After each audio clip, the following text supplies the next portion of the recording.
Pag-ibig para kay Jagannath. Istorya ni Arjun Mishra. Si Arjun Mishra ay isang debotong tao na ginugugol ang karamihan ng kanyang oras sa pagbabasa ng Gita. Dahil sa kanyang taimtim na debosyon, madalas ay hindi na niya iniintindi ang paglabas para kumita ng ikabubuhay.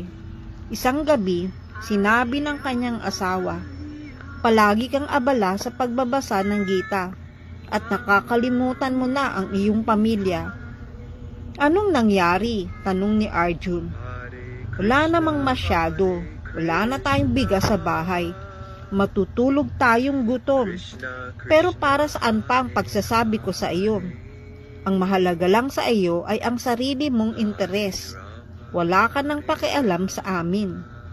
Sa mga sandaling iyon ay binabasa ni Arjun Mishra ang isang talata sa Gita kung saan tiniyak ng Panginoon na ang sino mang lumalapit sa Kanya ay walang dahilan para mawala ng pag-asa. Muli niyang binasa ang linya. "Hindi ko na yata kayang paniwalaan ito. Kung totoo ito, bakit ako naghihirap ng ganito?" bulong niya. Iniscratch niya ang linya at lumabas ng bahay. Makalipas ang ilang sandali, bumuhos ang ulan. Makaraan ng isang oras, may kumatok sa kanilang pintuan.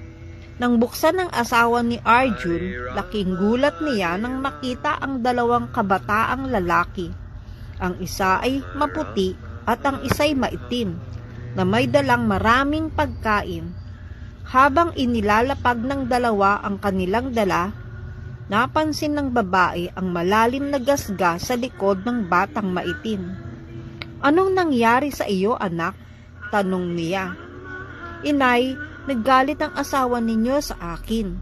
Nahirapan kasi akong buhatin ang dala namin, kaya ginawa niya ito sa likod ko."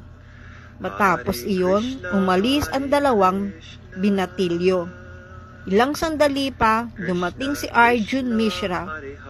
"Paano mo nagawang saktan ang inosenteng bata?" galit na tanong ng kanyang asawa. Sabay kwento tungkol sa dalawang kabataang nagdala ng pagkain. Naguluhan si Arjun.